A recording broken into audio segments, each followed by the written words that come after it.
Hello, dear students. Welcome to What, Why, How, the daily initiative by IAS Baba, where we take up a current affair or an editorial and we try to declutter it in less than 10 minutes. The topic that I've chosen for today comes from the judiciary of our country. The topic primarily deals with the fact that very recently the Supreme Court has revised a certain judgment that it had passed in 2021. And as part of this revision of the judgment, what has happened is the appointment of ad hoc judges in our country has changed a bit. Now, what exactly are ad hoc judges? Ad hoc judges are the temporary judges appointed to a court. They are appointed specifically when there are specific needs, such as maybe to reduce the case backlogs, filling of vacancies, when any permanent judge is not available, etc.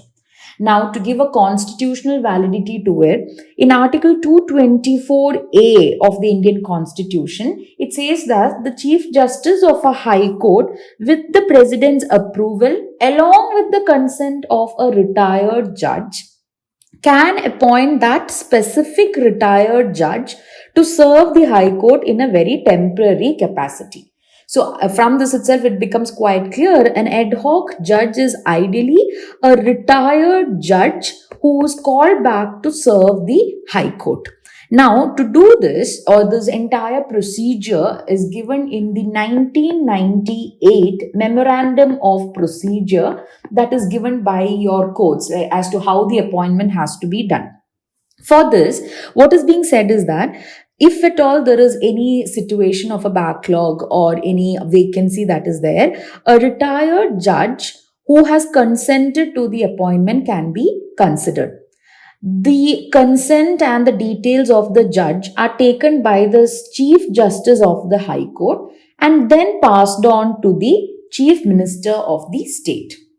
The Chief Minister of the state passes the details of the judge who has to be appointed or the ad hoc judge who has to be appointed to the Union Law Minister.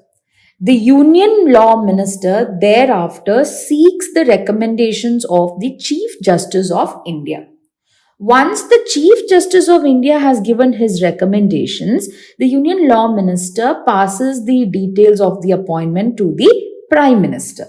And after that, the Prime Minister, once all is clear, passes or gives his suggestions to the President. And finally, the President is the one that appoints the ad hoc judge. But mind you, the ad hoc judge is appointed to the High Court of a specific state. Anyhow, this procedure is already given in the 1998 Memorandum of Procedure. What changed was that in 2021, in the Lok Prahari versus Union of India case, the Supreme Court said that if at all you have to appoint ad hoc judges, you cannot just go and keep on appointing ad hoc judges. It has to satisfy certain conditions.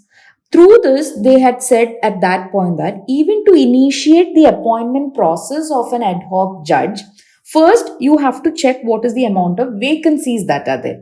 If more than 20% of the sanctioned strength of a high court is vacant, then you can appoint the ad hoc judge. Next, if more than 10% of the backlog of pending cases is over 5 years old, then you can appoint an ad hoc judge. Finally, first you have to see if any regular appointments can be made, and only after that you should be seeking into ad hoc appointment. That means the ad hoc appointment process can only be initiated after the process for regular judicial appointments has been triggered. Now, in the recent judgment, what has happened is these three conditions are now relaxed. Especially if you look at it, the first condition, which is over here, is what is now relaxed.